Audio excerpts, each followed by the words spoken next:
Hey guys, welcome back to System Breakdowns. As always, I'm Master Greg, and this week we're going to be covering Zabit Magomedsharipov, who is honestly one of my favorite fighters, and I think it's only a matter of time till he's the featherweight champ. And I think there's good reason for that. So, as always, we're going to be going into systems that he uses, not a bunch of individual techniques and like fight breakdowns. What we're trying to do is understand his general system that allows him to be so successful. He certainly has some advantages. First of all, he is very tall. For his division at like 6'2", he's got a huge advantage in terms of height.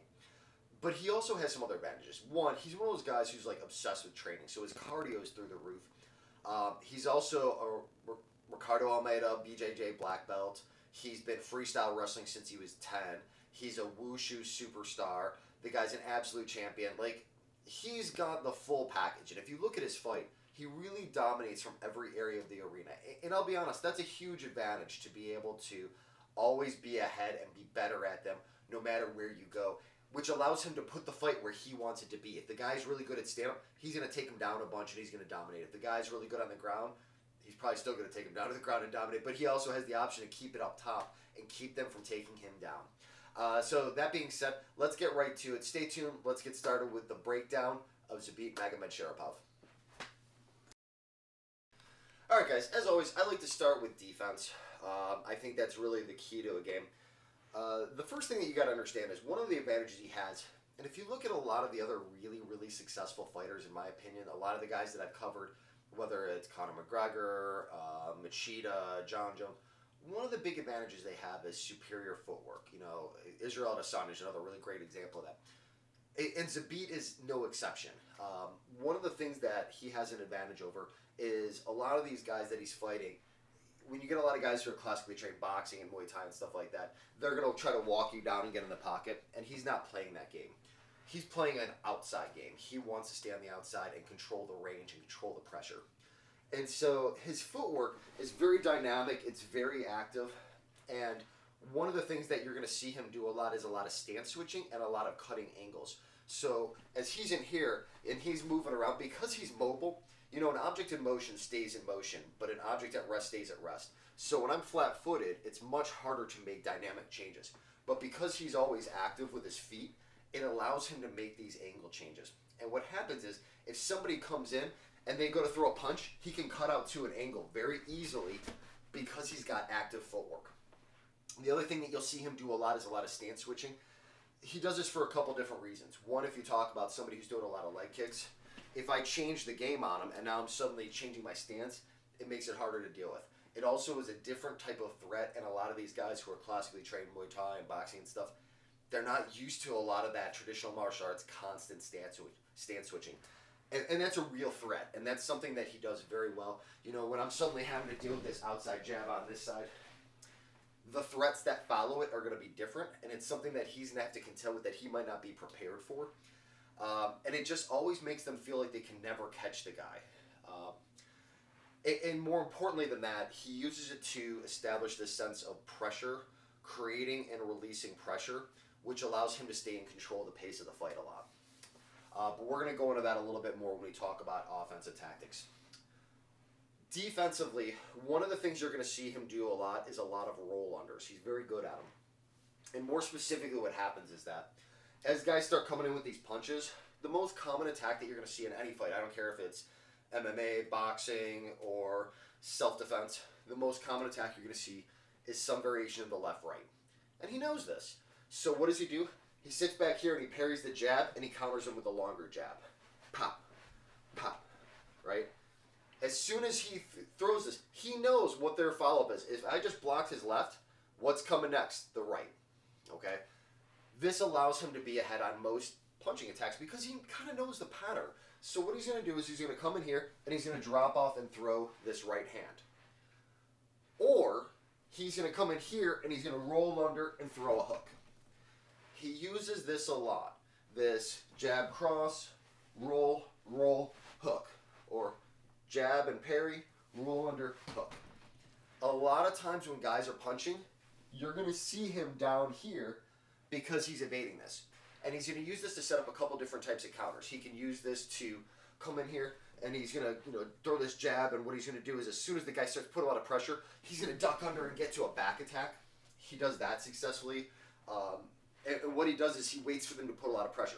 If they don't, he's going to come in here and he's going to roll under and do a big hook, right? Pow, pow, get into the punching and counter hook. He's going to do that over and over again.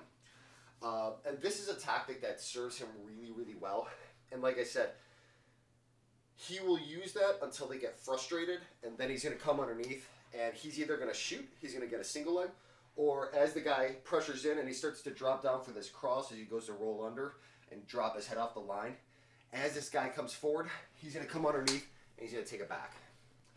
But the key to this, and I've talked about this in a couple videos, and this is a thing that, you know, I've gotten a lot of criticism from other people for my sparring and stuff like that, is talking about this idea of dropping my head off the line as I punch. And people go, well, if you do that, you're going to get slapped. But that's not the case. If you look at Amanda Nunes and Zabit and a couple other really high-end fighters, Conor McGregor's another one of the reasons they don't get hit a lot is they're dropping their head off the line as they're throwing these bombs, and then they can cover up and roll under and evade a lot of punches. This attack with this kind of movement works really, really well. And Zabit's a really good example of that, especially because he is so tall. He hits you from far away, and as you come into punch, he's going to roll under, and then he comes up with a hook. This he does regularly, and he catches people over and over again. And it makes him seem like this super elusive fighter, but all he's doing is keeping his head down and off the line. So the next thing that I want to talk about is, you know, we talked about creating and alleviating pressure. There's a really important aspect to his game. I was going to talk about it more in offense, but I kind of feel like I have to address it here so that I can explain why he uses this from a defensive standpoint as well. What he does is this. Early on, he might put a lot of pressure on them because he wants them to chase him. Once he's got them chasing him, he can get them to run right into his punches as he backs up. So he'll back up and throw this jab and let them walk right into it. Eventually, when the timing is right, he's in here. He catches him with the jumping, turning back kick. And he's really good at hitting the chin, because what happens is that as they come in at punch him, he's backing off, and as they come in at him, they're dropping down to punch him, and what's going to happen is they're going to walk right into that long leg of his. And because he's so much taller, these head kicks are so easy for him. And he hits that jumping, turning back kick a lot. You'll see him use it in just about every fight I think he's used it in, where he's in here, he backs up, and then as soon as that they come into the range here, he times it, and he's patient, and he waits for them to get to just the right range, and he catches the jumping, turning back kick. He's very, very good at this. He'll also do a regular turning back kick where he waits for them to get into range, and he uses this as a counter kick. And as soon as they walk into his threat range, he catches them. This is a really, really good high-end kicking tactic. I use it a lot myself in my Taekwondo. Sometimes you don't have to be super aggressive with your kicking and chase them down. Sometimes the solution is let them come into you and be patient. Find your range, and as soon as that range occurs, you catch him with it. And this is a good countering tactic that he uses to draw them in to his strikes. This is what I want you to take out of it. What tactic and what technique you use doesn't matter. It's the idea of drawing them in and countering it. And that's what I want you to take away from the system aspect of it. The next thing, you know, he does something I call funneling. This is something that, funneling is this thing that I've talked about on my channel before, where the idea of it is to lead somebody to where you want them to be, essentially. This can be done through a couple different ways. It can be done through what I call monkey see, monkey do, where I'm constantly punching and I create a punching game so that now I can counter that punching, right? But one of the ways that he specifically uses this is by staying outside of range and forcing them into a particular type of game. So what he likes to do is, because his distance is always just outside, he catches you, he slides in, he strikes you, and he gets back out. What he does then is he kicks you in the leg and he starts calf kicking a bunch. And what it's turned into is a game of, I can never get to you, so I get frustrated and I start trying to kick the leg. He wants this, because what's going to happen is, as this guy's trying to catch him and kick him in the leg, he's going to catch this, and then you're going for a ride. And he's going to do all sorts of different tactics. He's going to come in here, punch him. He's going to follow a single leg, all sorts of stuff like that. Once he has a hold of you, you're in real danger, right? He will take you down. It's a very common way for him to get a takedown, is to stay on the outside, threaten with this long jab of his, and as soon as they start to go for leg kicks, he catches them over and over again. Why does he catch so many leg kicks? Because he knows they're coming. He knows that if he stays on the outside, this guy can't punch him. He's too far away. So what is that guy going to do? He's going to attack the only thing he can and try to go for that leg kick, which that guy feels like is safe. Because the guy knows that if he moves too close into his range, he's going to get hit with these strikes. Zabit's striking, because it makes them timid, is a huge advantage. And by staying on the outside and controlling the range, remember we said we attack with heavier pressure and then we alleviate and force them to chase us. And as we back off, we know that he can't catch us because I'm using my dynamic footwork. So what happens? He goes for the leg kick. I know it's coming, so I catch it, and I can easily follow through on it. This is a really, really useful tactic if you get somebody who is a good leg kicker too, to keep drawing them back and make them keep coming back to that well, and you keep catching it, and you keep taking them down, right?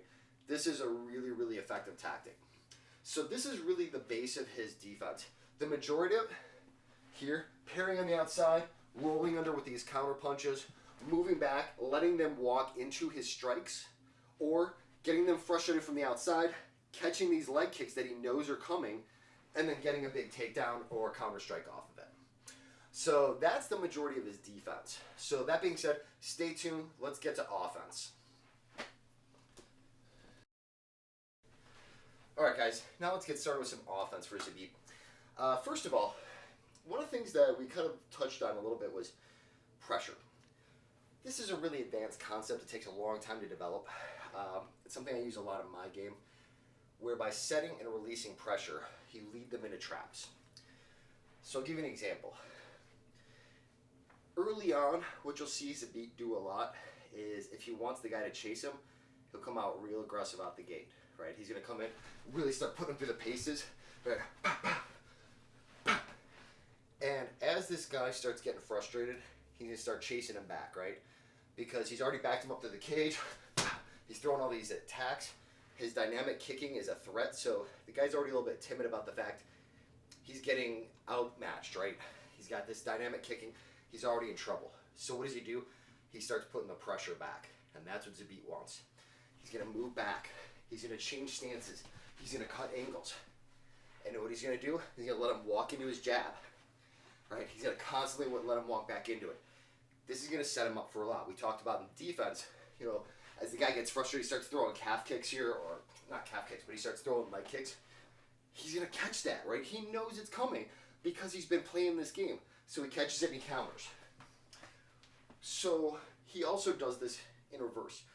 If the guy starts putting a lot of pressure on him, he uses that to come underneath, to threaten back takes and stuff like that. So the guy starts getting more timid as he starts walking into stuff. So every time the guy comes in, he walks into a jab. Pop, pop, pop. So what does the guy do? He stops. This is a thing that a lot of fighters do unconsciously. They don't even realize they're doing it. They stop because they're trying to figure out how to set up their next technique, right? They're looking for that moment, or they're strategizing in their mind. How can I hit this guy, right? He keeps catching me. He keeps catching me. What can I do? And as soon as he stops, Zabit moves in. So you'll see him do this a lot, where he gets the guy to pause, and then he'll come in, shoot underneath, and catch a Harai Goshi or something like that. That's a really common strategy for him. He's hit it on a lot of guys. You know, there's a bunch of other examples of that. He'll get the guy to pause, and then he'll come underneath with a roundhouse kick, right? He'll get the guy to pause, and then he'll come in, and he'll counter strike.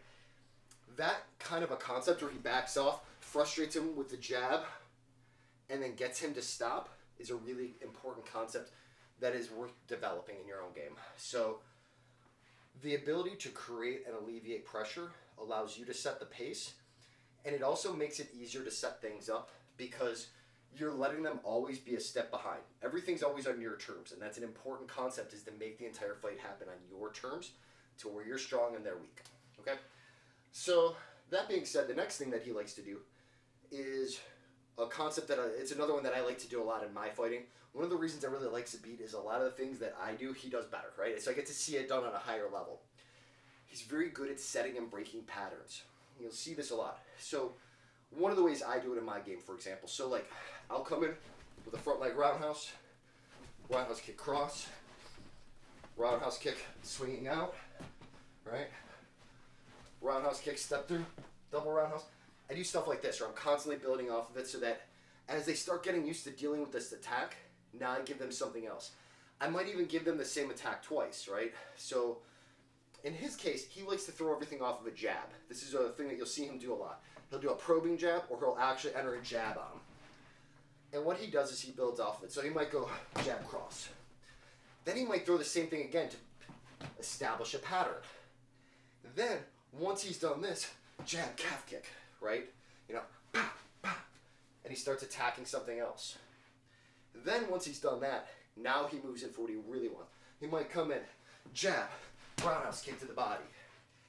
Then, once he's got you thinking about that, he might go jab, flying roundhouse, right? Because now he's got you jab, defending this roundhouse here with this knee up, flying roundhouse. He does this where he sets and breaks patterns. There's a bunch of examples of it.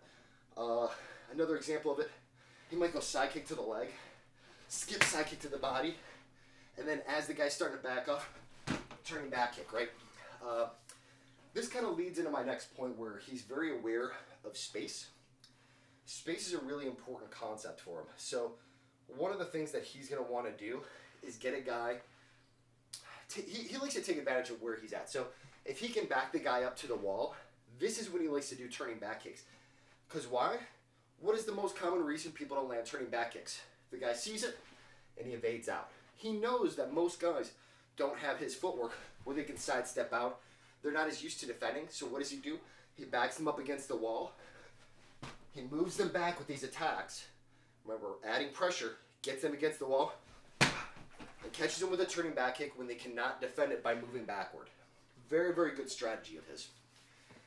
His use of the turning back kick is one of the best in MMA, where he either catches them as they're pressuring in, and he does the jumping turning back kick right to the chin, or he moves them back, and when they can no longer evade out, he catches them with an offensive turning back kick. Really, really great use of it. So he does a lot of that, where some other examples of using the cage well and being very aware of his surroundings is if he gets backed, you'll see him do this, where he'll slide out, and then he'll jump off and do the cage kick. I can't do it because I don't have a wall I can jump off of. But that cage kick that he throws, it's deliberate. He moves back. I'll show it from this angle. As he runs out of space, he's going to cut his angle. Remember we talked about earlier, he's really good at sidestepping out. He's going to do that. He's going to make you punch in. And as he does this, now he's going to jump off and throw his cage kick. Because he's using the space to his advantage. Once again, he's backing up. The guy comes in with an attack.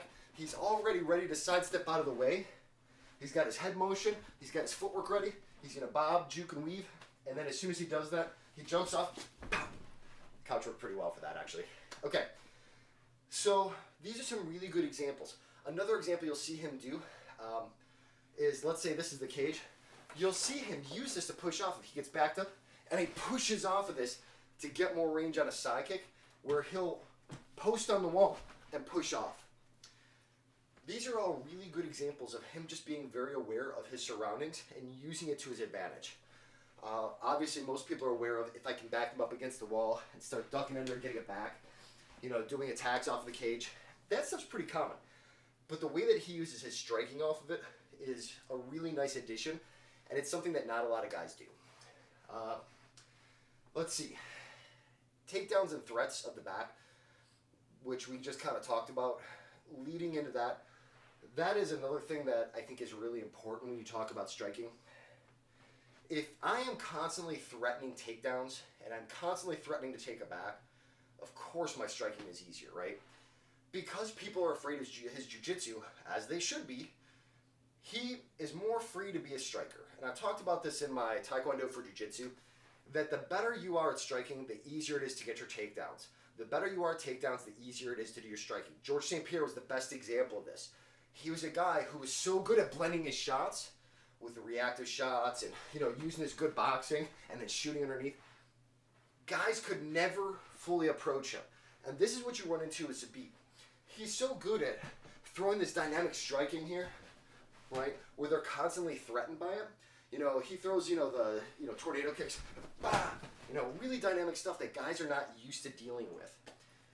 And so they're constantly like, holy shit, I'm not sure how to quite handle this. And they're going to get taken aback. And then they've got to deal with his constant threats of takedown. And because he's been wrestling since he was 10, he's so good at it. He is legitimately a threat all the time because they know that anytime they put too much pressure on him, or even sometimes if they pause there for too long, he's going to get a single leg, he's going to come in, and he's going to blend that stuff together. He's so good at like coming in for an underhook, going to a head, trying to throw him over. If they try to come over, you know, getting a whizzer and completing takedowns. He's so good at this stuff, just following through. And then once he has it, he's always looking for a back take. One of the things I really like about him is, one of the things I talk about in my striking is when you're striking, one of the things that people forget about when they're striking is constantly looking for a back. If you can get a guy to turn away and take his back, man, that's gold. And not a lot of guys in the UFC are really good at that. Zabit, however, is fantastic at it. And he's very good at timing it. Like I said, from a counter where he applies pressure, he comes in here, and as soon as that guy starts to put pressure back on him, he's going to duck underneath, using this pattern that he set of dropping underneath to now drop underneath and catch it back. And he does this through a couple other ways. As soon as he can, strike at somebody, get him to turn away, he'll take it back. Very, very good at this. And so constantly threatening these is very important. And also, the jiu-jitsu that he has and the takedown game and the takedown defense he has, it makes it easier to do all this fun stuff that he wants to do, the dynamic kicking. I talked about on a bunch of occasions on the previous videos that the more you have a good ground game and a good ground defense, the more free you are to strike. You cannot be a good kicker if you don't have a good takedown defense and a good ground game. It's as simple as that. The better you are at the ground, the more free you are to kick, because it doesn't matter if you get taken down. Because one of the things that he actually does really well is if you do happen to catch his leg, no problem. He's had this happen a bunch of times. He kicks, the guy catches his leg, he bounces his way back to the cage, and then he uses this to transition to a takedown. He's done this a bunch of times where, like I said, he kicks, they catch, he recovers, he starts framing, bounces his way back to the cage, gets a whizzer, gets a back take. Once again, constant threats. Or in some cases, you'll see him do the really fun stuff where they catch his foot and he jumps up with the flying roundhouse. And stuff's cool. I love it. I actually really enjoy the aspect of his game that he throws things that other people do not throw, because he knows that if you don't know what's coming, it's very hard to deal with. And so when you see him do knee bars off of a back turtle, it's kind of cool. And I really enjoy that. It's exciting to watch, and it's hard for them to deal with. So diversity in game and having tricks that you can pull out that other people have not experienced is really important, which is why I think kicking works so well in MMA, because so few guys are really, really well trained in it, that if you have a good kicking game, you are a threat. And Zabit is a great example of that.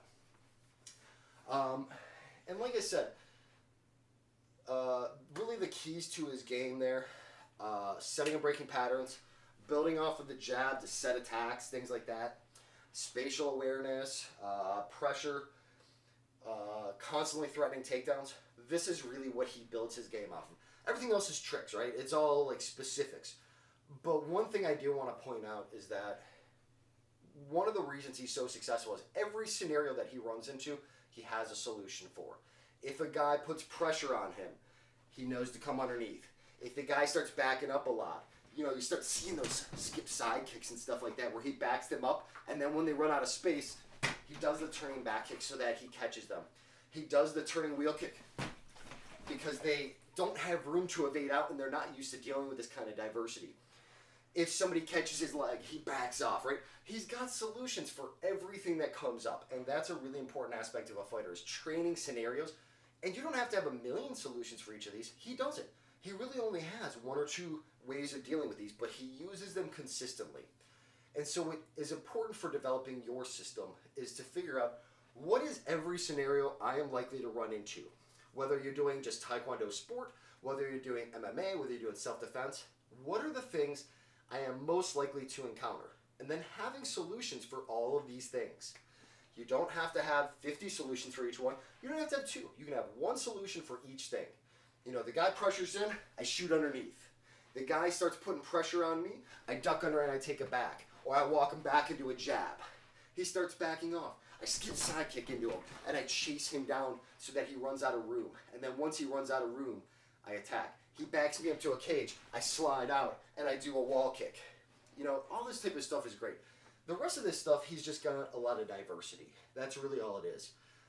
You know, one of my favorite moves that I've seen him do is he's got somebody in the back. He feels like it's not happening. They're against the cage. He steps off and he turning back kicks them in the head.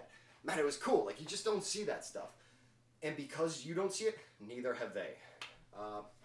Anyway, that's really the majority of his game. It's a fun system to watch. It's a really dynamic system because he is so well trained in so many areas that it's very hard to contend with a guy like him because no matter where you end up, he's better. Anyway, I hope this is helpful. I hope that there's some fun stuff in here that you can use for implementing in your system. If you enjoyed this, throw it in the comments, and thanks for watching, guys.